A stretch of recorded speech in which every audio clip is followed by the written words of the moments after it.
మనలో ఉండే చెడును మనం జయించడమే విజయదశమి. అదేవిధంగా నవరాత్రులు 9 రోజులు ఎందుకు చేయాలి? 4 రోజులు చేసుకోవచ్చు కదా, 15 రోజులు చేయొచ్చు కదా అని అంటే దాని కూడా శాస్త్రీయం ఉందండి. మీరు ఏదైనా సరే ఒక అలవాటుని, మీరు ఏదైనా సరే ఒక పనిని మీ దీక్షతో 9 రోజుల పాటు సాధన చేస్తే అది మీకు రెగ్యులర్ హ్యాబిట్ కింద మారుతుంది అని తన పూర్వీకులు చెప్పారు. అందుకనే మనం దైవ జ్ఞానాన్ని అమ్మవారి పూజలో అలవాటు లేని వాళ్ళు కానీ అలవాటు ఉన్న వాళ్ళు కానీ ఎవరైనా సరే 9 రోజులు నిష్ఠగా పూజ చేస్తే వాళ్ళకి ఆ దైవ జ్ఞానం దేవుడి పట్ల భక్తి అవుతుందని మనం 9 రోజులు నవరాత్రులు చేస్తారు. 9 అనే సంఖ్యలో ఉన్న అర్థం అది. అంతేగాని దేవి నవరాత్రులు 9 రోజులు మనకు సెలవు ఇచ్చారు కాబట్టి 9 రోజులు చేసుకోవాలి, 15 రోజులు సెలవు ఇచ్చారు కాబట్టి 15 రోజులు చేయాలి, 12 రోజులు సెలవు ఇచ్చారు కాబట్టి 12 రోజులు చేయాలి అనేది లేదండి. ఏదైనా సరే ఒక పనిని అదే పనిగా 9 రోజులు మనం సాధన చేస్తే అది మన జీవితంలో భాగం అవుతుంది.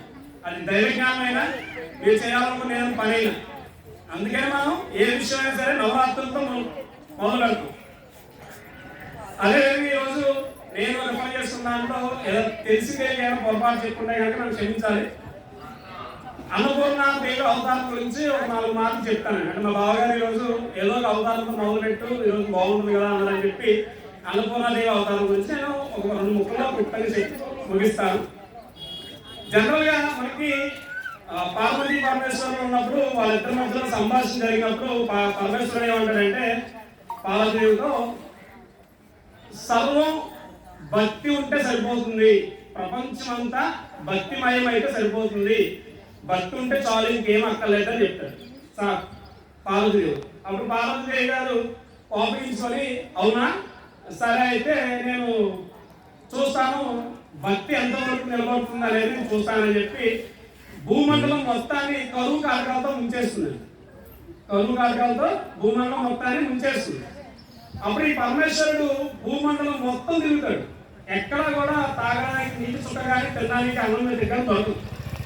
చివరాఖరికి కాశీపట్నం వచ్చి కాశీపట్నంలో భిక్షాటన చేస్తుంటే అమ్మవారు అన్నపూర్ణాదేవి రూపంలో అవతరించి పరమశివుడికే భిక్షం చేస్తుంది, భిక్షం పెడుతుంది. ఆ విధంగా అన్నపూర్ణాదేవి అవతారం అవతరించింది. అది నేను రిఫర్ చేసిన చిన్న పార్టీ సమయంలో నేను రిఫర్ చేస్తున్న దాని ప్రకారం అండి. ఇందులో ఏమైనా పొరపాటు గారు ఉంటే కనుక నాకు క్షమించాలి. తప్పకుండా ఈ రోజు నుంచి మన అమ్మవారి దగ్గర నిమజ్జనం అయ్యే కార్యక్రమం అయ్యేంత వరకు కూడా ప్రతిరోజు ఎవరో ఒకరు ఏదో ఒక అవతారం గురించి ఆ అవతారం యొక్క విశిష్టత గురించి మన తరానికి మేము అందించాలి.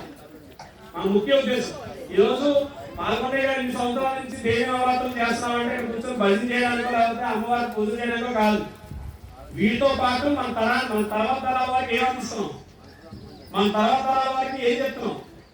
దేవుడు అంటే లెక్క లేదు, భక్తి లేదు, దేవుడికి వెళ్ళి ఆ ఓపిక లేదు. మన తర్వాత తరాల వారికి ఏం చేయాలండి? మనం ఏదైతే మర్చిపోతున్నామో, మనం ఏదైతే వదిలేస్తున్నామో దాన్ని బలంగా పట్టుకోవాలి. నేను ఇతర మతాలతో మనం కంపేర్ చేసి మనం చిన్నచూపు చేయడం కాదు, కానీ ఇతర మతాల వాళ్ళు ఈ విషయంలో చాలా దృఢంగా ఉన్నారు. వాళ్ళ వారసులకి అన్ని విషయాల్లోనూ వాళ్ళ యొక్క ధర్మాల గురించి చెప్తున్నారు. కానీ మనం తెలుసుకోకపోగా మన పిల్లలకు కూడా ఏం చెప్పట్లేదు.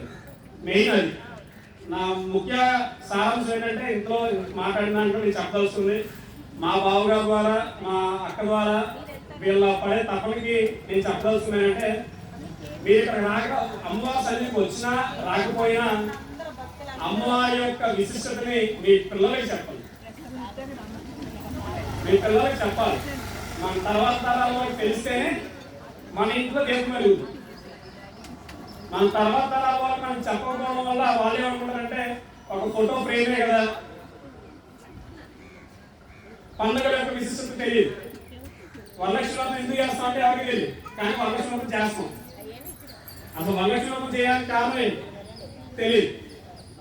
దీపావళి చేసుకుంటాం, నాకు క్రాకర్స్ కొనలేదు, మా నాన్న నాకు అన్ని అడిగిన కొనలేదు. అసలు దీపావళి చేసుకోవడానికి కారణం ఏంటి? ఇలా ఎన్నో విశిష్టలు ఉన్నాయండి. దయచేసి ఇక్కడ ఉన్న వాళ్ళందరూ కూడా పెద్దలు పూజలు అందరూ కూడా మీ యొక్క పిల్లలు తీసుకొని దేవి సన్నిధికి రావాలని మనస్ఫూర్తిగా మా అక్క బావ తరఫు నుంచి నేను రిక్వెస్ట్ చేస్తున్నాను.